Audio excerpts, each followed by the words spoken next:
Hello दोस्तों, भागुड़वा SB के YouTube channel पर आप सभी का स्वागत है। यहाँ मैं हूँ आपका दोस्त भागुड़वा सर, मैथमेटिक्स लेक्चरर।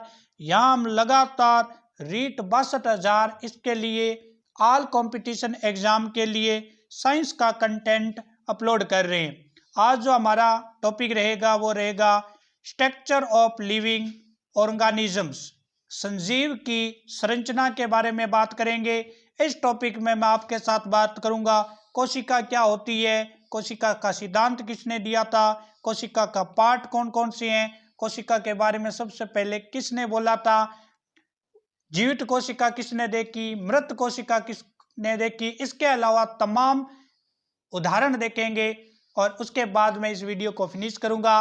अगर आप पहली बार इस चैनल पर हैं तो इसे सब्सक्राइब कर लें, अन्य फ्रेंड के साथ शेयर जरूर करें। इसके अलावा आपको इस कंटेंट की पीडीएफ मिलेगी डिस्क्रिप्शन के अंदर, वहां से फेसबुक पेज का लिंक मिलेगा जहां हम प्रतिदिन 10 महत्वपूर्ण ऑल कंपटीशन एग्जाम के लिए 10 क्वेश्चन वहां का पेज डाउन करते हैं। इसके अलावा टेलीग्राम ग्रुप में आप जुड़ सकते हैं जहां ऑल कंपटीशन से संबंधित सभी बातें आपके साथ शेयर की जाती है, पीडीएफ शेयर की जाती है। तो चलते हैं आज का सेशन शुरू करने से पहले। आज का सेशन मैंने आपको बताया क्या है, स्ट्रक्चर ऑफ लिविंग ऑर्गेनिजम्स, ये इसका फर्स्ट वीडियो है। इसके अलावा आपको इस आईटेट टेबल चैनल पर इसकी सभी पीडीएफ जो है, जितनी भी साइंस की अभी तक जितनी क्लासें हुई है उन सबकी क्लासों की पीडीएफ का लिंक जो है डिस्क्रिप्शन में मिल जाएगा, वहां से आप ऑल साइंस की क्लासेज को देख सकते हो, क्योंकि कम से कम यहाँ पर 50 वीडियो साइंसेज के पड़े हैं, उसको आप एक बार जरूर देखें। तो आज का टॉपिक शुरू करने से पहले ये जो जितना भी कंटेंट आपको मिलता है ऑथेंटिक कंटेंट, वो है एनसीईआरटी और आरबीसी की बुकों पर आधारित, जो एक एग्जाम की दृष्टि से ऑथेंटिक प्रमाणिक बुकें मानी जाती है। तो अपना लेक्चर स्टार्ट करने से पहले आज का आपके लिए मोटिवेशनल कोट, जिंदगी की कठिनाइयों से भाग जाना आसान होता है, जिंदगी की कठिनाइयों से भाग जाना आसान होता है, जिंदगी में हर पहलू इम्तिहान होता है।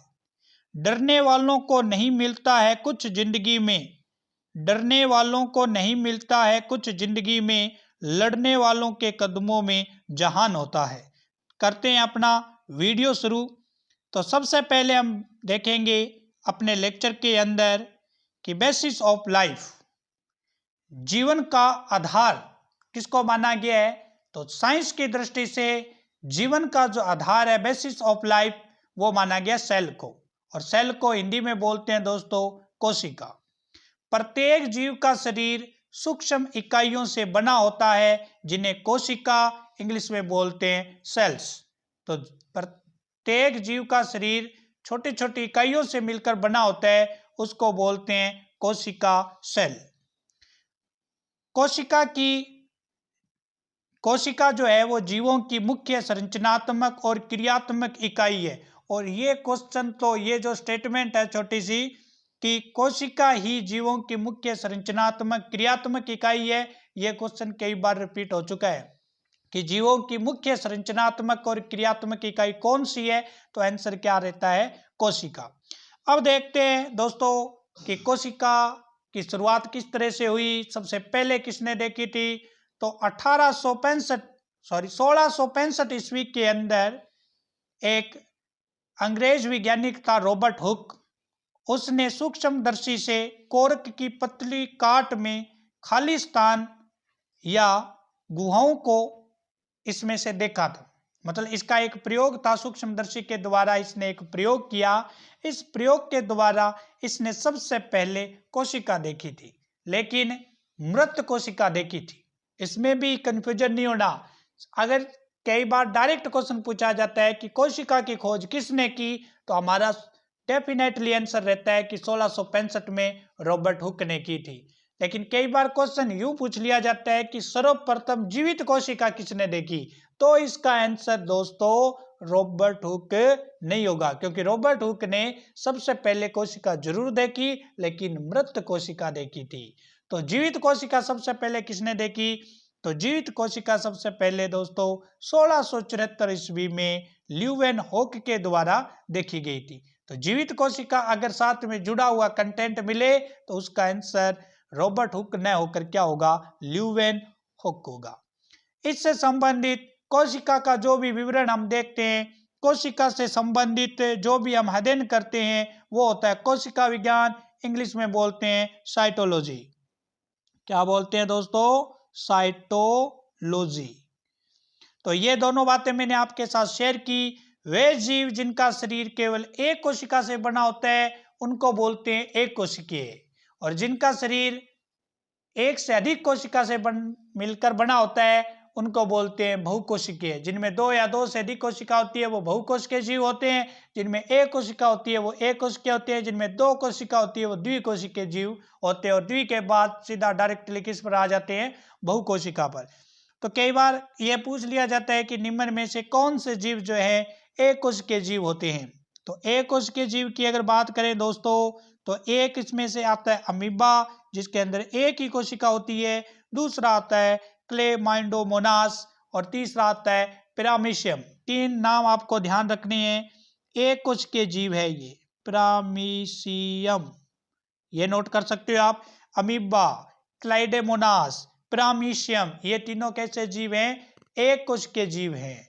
और मनुष्य कैसा है दोस्तों, मनुष्य बहुकोशिकीय जीव है, क्योंकि हमारे शरीर में बहुत सारी कोशिकाएं हैं जो अलग अलग कार्य करती है। अब बात करते हैं कि ये जो विभिन्न प्रकार की कोशिकाएं होती है, कोशिकाओं का समूह क्या कहलाता है दोस्तों, उत्तक कहलाता है। और उत्तकों का समूह क्या कहलाता है, अंग। और अंग मिलकर किसका निर्माण करते हैं, शरीर का। ये स्ट्रक्चर चलती है। कई बार क्या करते हैं, अवरोही क्रम में शरीर के स्ट्रक्चर से संबंधित क्वेश्चन पूछ लेते हैं। तो सबसे छोटी इकाई मैंने आपको क्या बताई दोस्तों, कोशिका। कोशिका से मिलकर क्या बनते हैं, उत्तक। उत्तक से मिलकर क्या बनते हैं, अंग। अंग से मिलकर क्या बनता है, शरीर तंत्र। तो इस तरह से शरीर तंत्र का निर्माण होता है। क्रम भी आपको ध्यान रखना है। अब हम बात करते हैं कि मानव शरीर की सबसे छोटी कोशिका कौन सी है और सबसे बड़ी कोशिका कौन सी है। और अगर इसका बात करें कोशिका के साइज की, तो कोशिका का साइज होता है दोस्तों 0.5 माइक्रोन से लेकर 20 माइक्रोन तक हो सकता है। दोस्तों अगर मैं बात करूं कोशिका के साइज की, तो कोशिका का जो साइज है दोस्तों वो हो सकता है 0.5 माइक्रोन से लेकर 20 माइक्रोन तक हो सकता है। किसका साइज, कोशिका का साइज। अब हम बात करते हैं कि सबसे बड़ी कोशिका कौन सी है।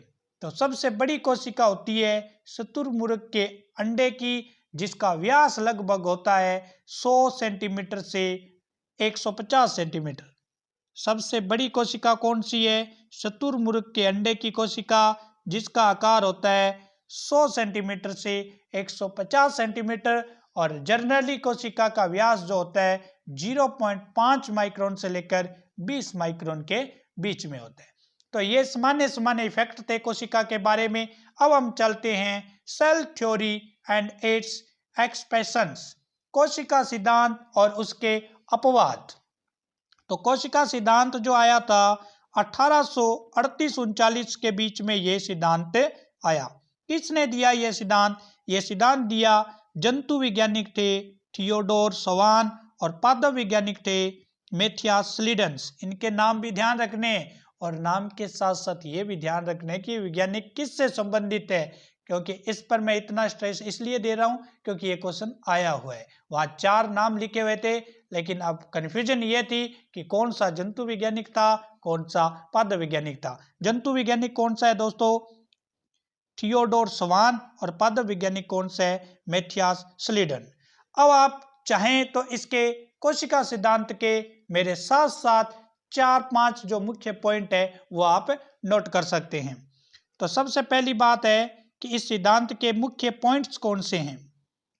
क्या सिद्धांत में बताया गया था, सिद्धांत में बताया गया था दोस्तों प्रत्येक जीव का शरीर एक या अनेक कोशिकाओं का बना होता है। यह बात हमने पहले भी देखी कि प्रत्येक जीव का शरीर एक या अनेक कोशिकाओं से मिलकर बना होता है।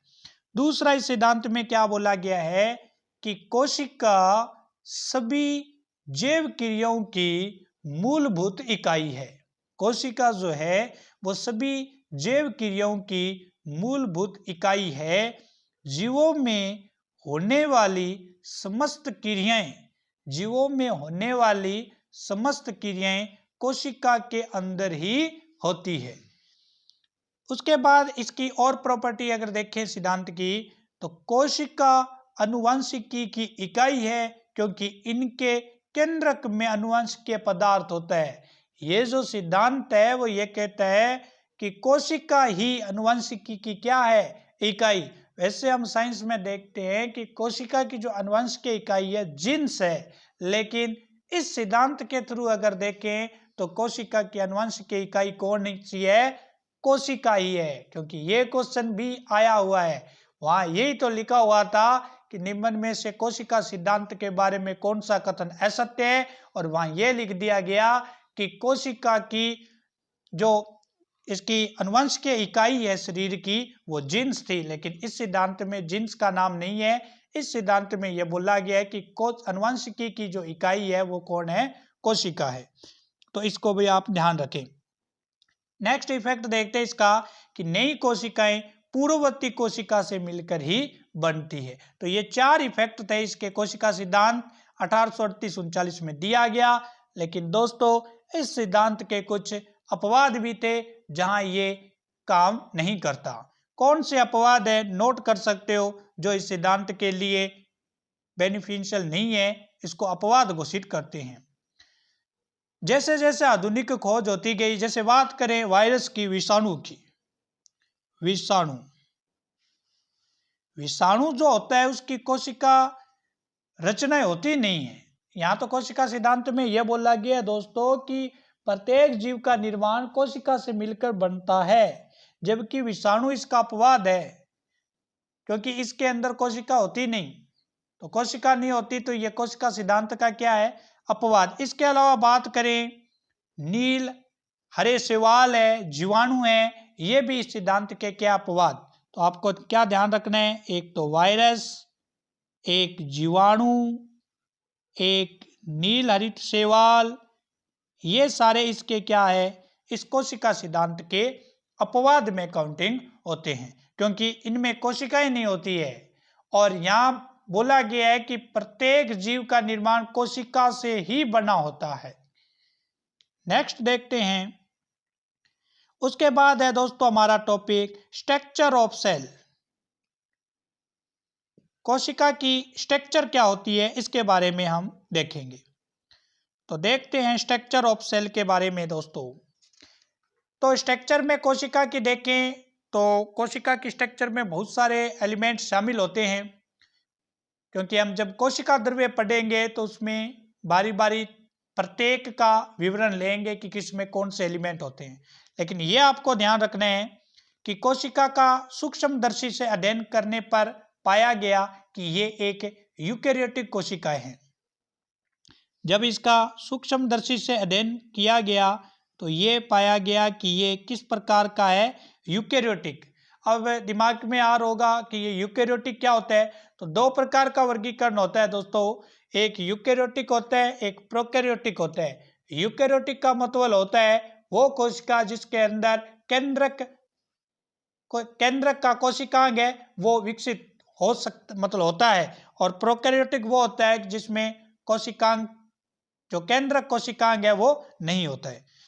उसके बाद इसके पार्ट देखें तो इसके पार्ट 3 हैं। एक है कोशिका कला, दूसरा है कोशिका द्रव, तीसरा है केंद्रक।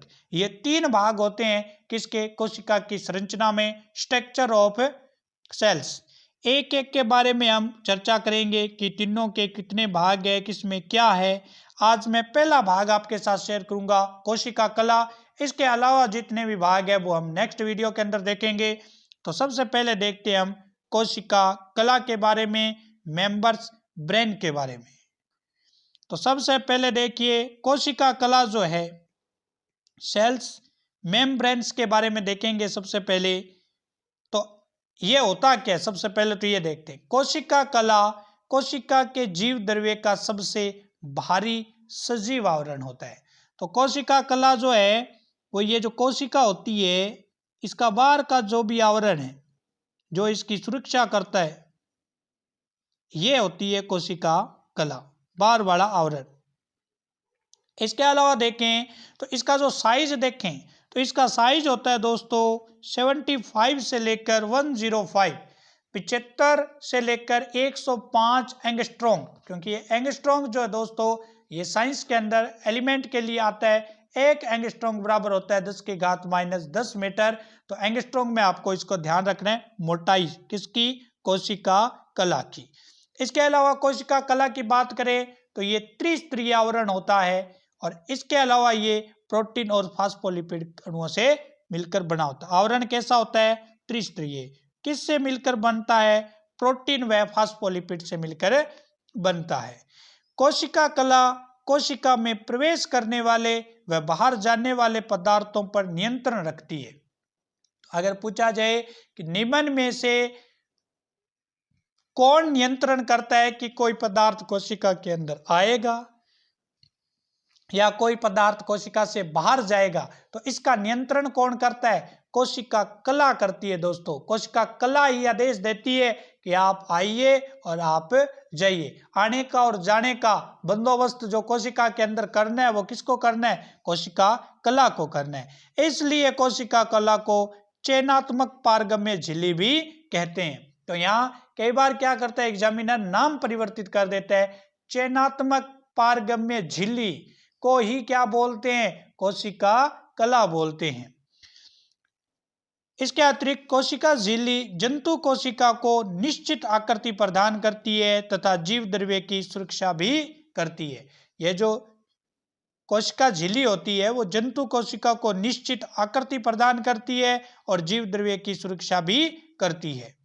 पादप कोशिका में कोशिका कला के चारों ओर एक निर्जीव, अब जैसे ये हमने जंतु कोशिका की बात की, जंतु कोशिका में कोशिका के चारों ओर क्या होता है, कोशिका कला होती है। लेकिन पादप कोशिका में कोशिका कला के चारों ओर एक और होता है,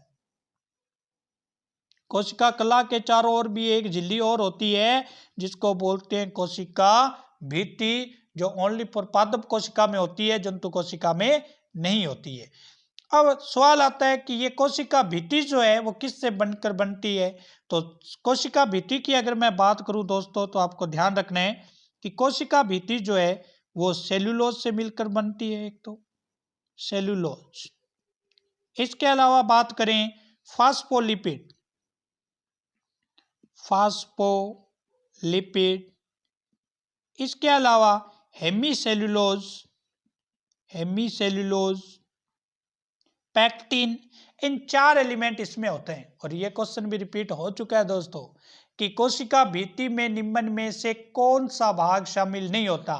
तो सेल्यूलोज, हेमीसेल्यूलोज, पैक्टिन और फास्फोलिपिड, इन चारों से मिलकर बनती है क्या, कोशिका भित्ति, जो ओनली फॉर किस में होती है, पादप कोशिका में, जंतु कोशिका में नहीं होती। तो आज हमने कोशिका की संरचना, स्ट्रक्चर ऑफ सेल्स के 3 पार्ट में से एक पार्ट किया। कल हम पढ़ेंगे कोशिका द्रव्य जिसमें बहुत सारे पार्ट्स हैं, माइटोकाइंड्रिया, अंतःद्रव्य जालिका, लाइसोसोम, राइबोसोम, गोल्जी काय, इन सभी के बारे में कल चर्चा करेंगे। इसी तरह से चैनल पर बने रहिए, कंटिन्यूज वीडियो देखिए, क्योंकि इस यूट्यूब चैनल को पर आपको मिलता है रीट 62,000 से संबंधित, इसके अलावा मैथमेटिक्स के टॉपिक और साइंस के टॉपिक। और एक मैं आपको और बात शेयर करूं दोस्तों, आज ही राज्य सरकार की तरफ से आरपीएससी को सेकंड ग्रेड की अधिसूचना है वो जारी कर दी गई है और अब ये सेकंड ग्रेड कभी भी जारी हो सकती है। जी हाँ, आरपीएससी के पास ये सूचना पहुंच चुकी है, राज्य सरकार ने अनुमति दे दी है। अब आरपीएससी इसका नोटिफिकेशन जारी करेगा और नोटिफिकेशन जारी करते ही 2 या 3 महीने में सेकंड ग्रेड का एग्जाम होगा। तो सुबह 10 बजे कंटिन्यूज मैथमेटिक्स सेकंड पेपर का वीडियो अपलोड हो रहे हैं। तो अगर मेरा दोस्त इनमें से कोई है या उसका कोई दोस्त है तो कंटिन्यूज इस वीडियो को देखें और वीडियो को शेयर करें। तो thank you watching my video. दोस्तों वीडियो को शेयर करें, लाइक करें, सब्सक्राइब करें, अन्य फ्रेंड के साथ शेयर करें। कल मिलते हैं इसी टाइम, इसी जगह, इसी चैनल पर। तब तक के लिए धन्यवाद। Thank you.